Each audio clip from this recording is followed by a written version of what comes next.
Here's what nobody tells you about Warren Buffett.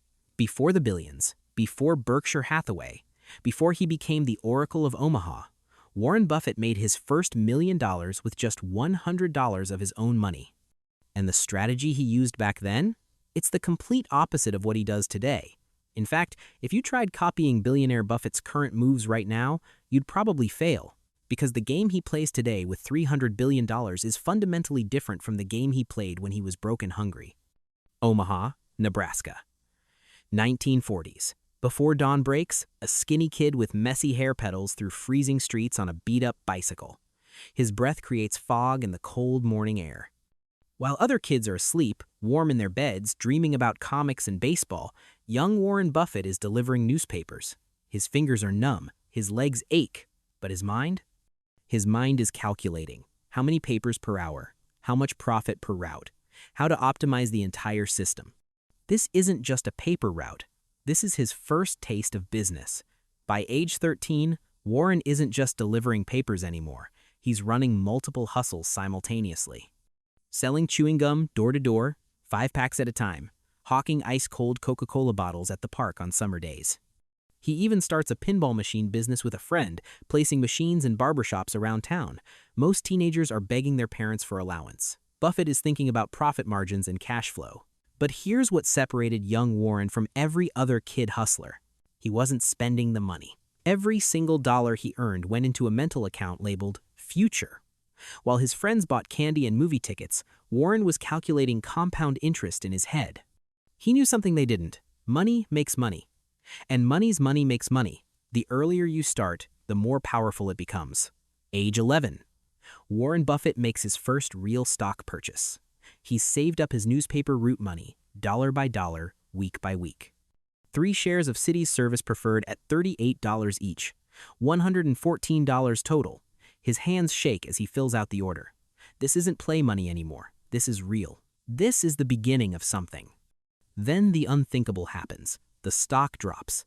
$35, $30, $27. He's watching his hard-earned money evaporate.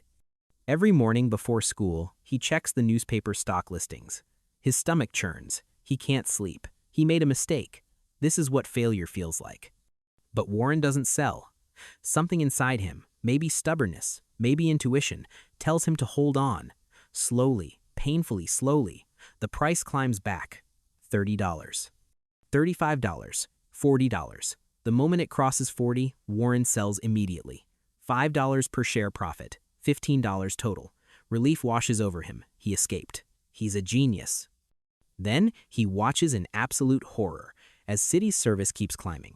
$50, $75, $100. Eventually, $200 per share. If he'd held on, his $114 investment would have been worth $600. That moment burns into his brain forever. The lesson? His biggest enemy wasn't the market. It was his own fear, his own impatience, his own emotion. Years later, Buffett would say that was the moment he truly understood patience. Sometimes the hardest thing in investing isn't finding good opportunities. It's sitting still and letting them work. Most 11-year-olds would have learned the wrong lesson. Warren learned that his emotions were trying to sabotage his success, and if he could master his emotions, he could master money. By high school graduation, Buffett has saved nearly $5,000. In today's money, that's roughly $60,000. A 17-year-old with more savings than most 40-year-olds. His friends think he's weird. His classmates don't understand him. But Warren doesn't care. He's building something they can't see yet. How did he do it? Every paper route was training. Every gum sale was education in supply and demand. Every pinball machine was learning how to make money while you sleep. These weren't random kid hustles. These were repetitions, mental and financial repetitions that trained his brain to see opportunities everywhere. Here's what most people miss about young Buffett. He wasn't lucky. He wasn't born with a trust fund. He was born with an obsession. While other kids collected baseball cards, Warren collected mental models about wealth. While other teenagers chased girls and parties, Warren chased financial statements. This isn't about being antisocial. This is about focus, about knowing what you want and refusing to let distractions stop you. Early 1950s. Warren's in his 20s now, graduated from college. He knows how to hustle. He's proven he can save. But he's hit a wall. He doesn't know how to make money grow intelligently at scale. He can pick up dollars on the street, but he doesn't know how to build a money-making machine. He feels stuck, like he's missing a crucial piece of the puzzle. Then one day, browsing in a bookstore, he picks up a book that changes everything, The Intelligent Investor by Benjamin Graham. He starts reading, standing right there in the aisle. He can't put it down. Page after page, his mind is exploding. This is it. This is the missing piece. Graham's philosophy is revolutionary. The market is a voting machine in the short term, driven by emotion and hype, but it's a weighing machine in the long term, eventually measuring real value. Stop trying to predict tomorrow. Stop trying to time the market. Instead, find things worth more than the market thinks. It's like finding a $20 bill everyone walked past because they thought it was trash. Warren reads the book 3 times in 1 week. Then he makes a decision that seems crazy. He discovers Benjamin Graham teaches at Columbia University. Warren applies immediately, gets accepted, and moves across the country just to study under this man. His family thinks he's lost his mind. But Warren isn't going for a degree. He's going to apprentice with a master. At Columbia, Benjamin Graham becomes more than Warren's professor. He becomes a mentor, the person who gives structure to Warren's instincts. Graham teaches one concept that rewires everything: the margin of safety. Imagine jumping across a 10-foot river. If you can jump exactly 10 feet, should you try? No, because one mistake and you're drowning. But what if you can jump 15 feet? Now that 10-foot river isn't scary. It's easy. You have a cushion. Graham teaches Warren to apply this to every investment. Don't buy a stock worth exactly what you're paying. Buy stocks worth way more than you're paying. That gap is your protection. That's what keeps you safe when you're wrong. This single idea becomes the foundation of everything Buffett does for the next 70 years. It sounds simple, almost obvious, but it's the difference between gambling and investing, between hoping and knowing, between anxiety and confidence. Warren graduates from Columbia, but he's not done with Graham yet. He writes to Benjamin Graham and asks for a job. He offers to work for free. He doesn't care about salary. He just wants to work beside his hero. Graham says yes. Warren moves to New York and starts working at Graham Newman Corporation. He's finally living his dream, working at the legendary firm, watching value investing in action. But while learning Graham's mathematical approach, analyzing balance sheets and finding bargains, Warren starts noticing something Graham doesn't emphasize: the people behind the numbers, the management, the culture. Graham sees numbers. Warren starts seeing something deeper. Maybe great businesses have an intangible quality you can't measure. Maybe the CEO matters. Maybe company culture determines success more than quarterly earnings. Then something unexpected happens. Benjamin Graham retires. He's done. He's closing the firm. For Warren, this is devastating and liberating. Devastating because he's losing his mentor. Liberating because now he has to figure out his own path. He can't hide behind Graham anymore. He has to become his own investor. Warren moves back to Omaha, 25 years old, a wife, a baby on the way, $174,000 to his name. Not broke, but not wealthy. He's at a crossroads.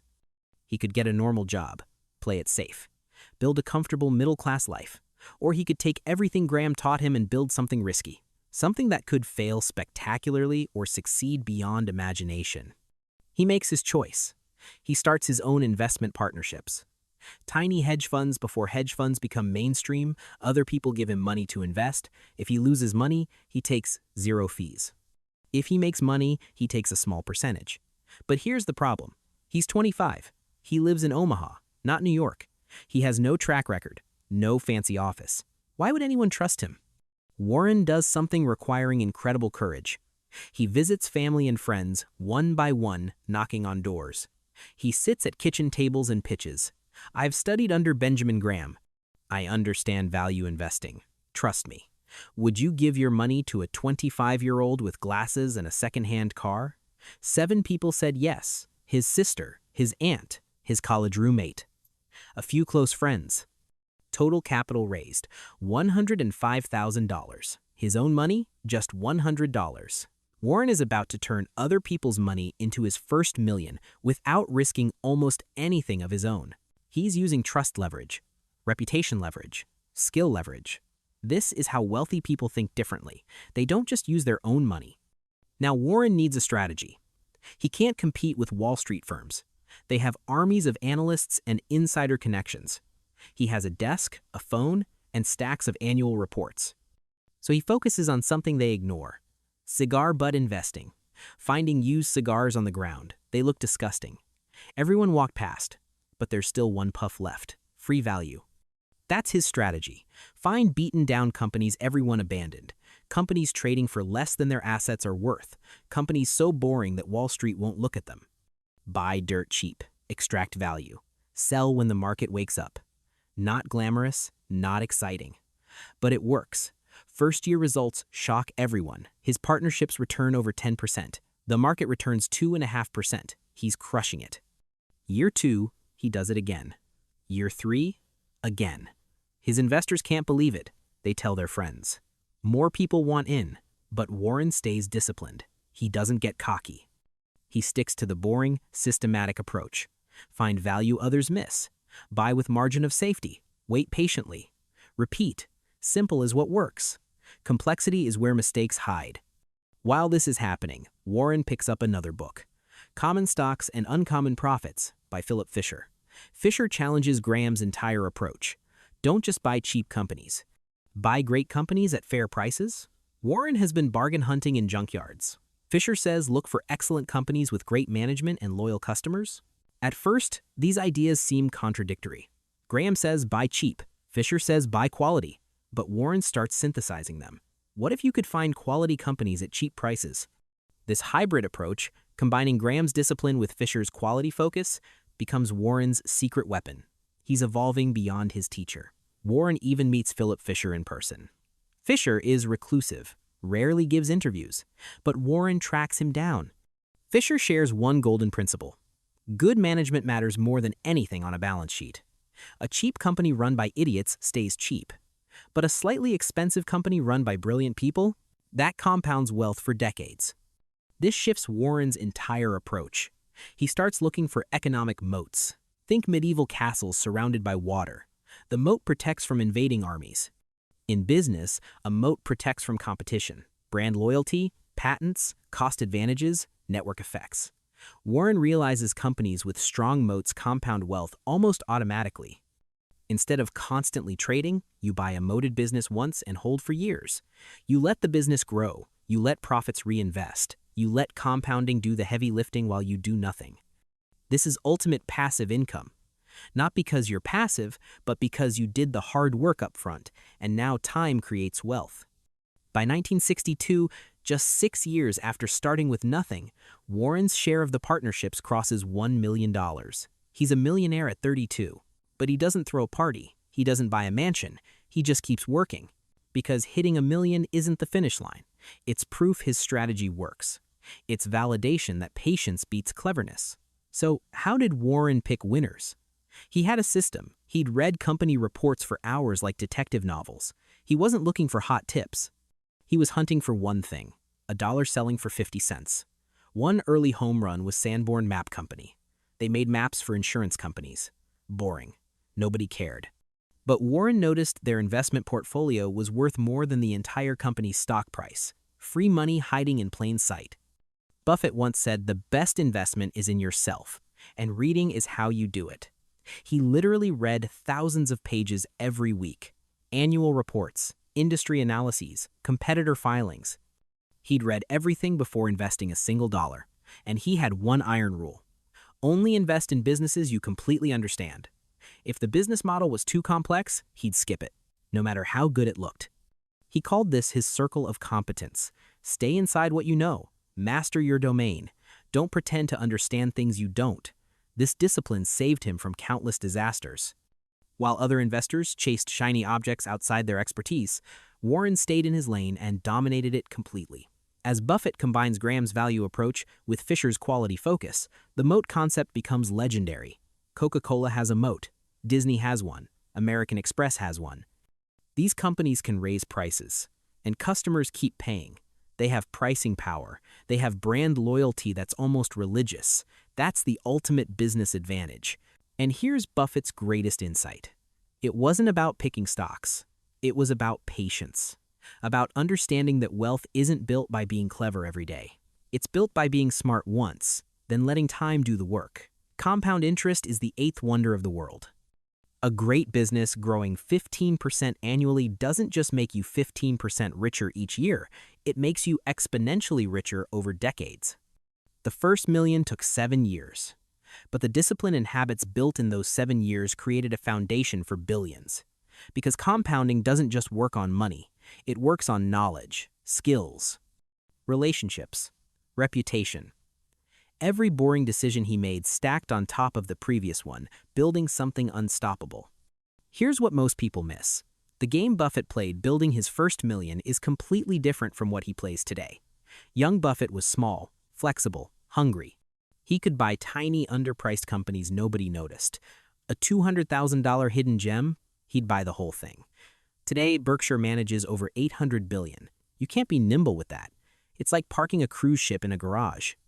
This is where people fail. They see headlines, Warren Buffett buys Apple. They think, I should buy Apple too. But they're missing everything.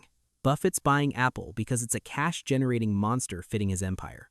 You're buying because you saw it on CNBC. He's playing a different game with different resources and different time horizons. Buffett himself has said this explicitly. If you want to replicate my success, look at what I did when I was your age, not what I'm doing now. When building his first million, he wasn't buying mega-cap tech stocks. He was finding overlooked bargains and patiently waiting for the market to recognize value. So, what's the real takeaway from Buffett's journey? It's not about finding the next Apple. It's not about timing the market. Play your own game. When Buffett started, he competed against professionals with decades of experience and millions in capital. He couldn't out-muscle them, so he out-thought them. He stayed in his circle of competence. He read more. He was more patient.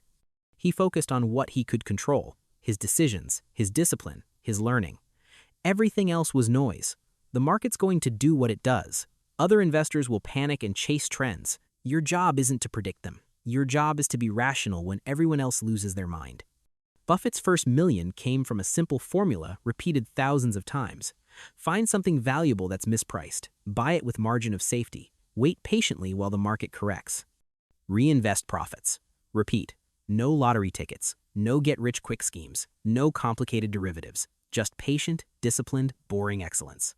He made thousands of small, smart decisions most people would get tired of making. He read when others watched TV. He analyzed when others guessed. He waited when others chased.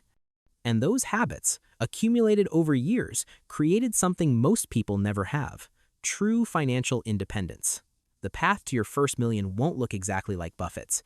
You're not in 1950s Omaha. You don't have Benjamin Graham as a mentor. But the principles? They're timeless. Invest in yourself first. Read relentlessly. Stay in your circle of competence. Find value others miss. Have patience while compounding does the work. Protect yourself with margin of safety. The specifics of what you invest in will change. Technology evolves. Industries shift. But human psychology? The fear, greed, impatience that drives markets? That never changes. And that's your advantage. While everyone else reacts emotionally, you can be rational. While everyone chases trends, you can build foundations. Warren Buffett built his first million not by being the smartest person in the room. He built it by being the most patient, the most disciplined, the most willing to do boring things consistently. He once said, "The stock market is a device for transferring money from the impatient to the patient." That's not just about stocks. That's about life. Most people want results now. They want the shortcut, the hack, the secret. But Buffett's secret wasn't secret. It was obvious. Nobody wanted to do it because it wasn't exciting.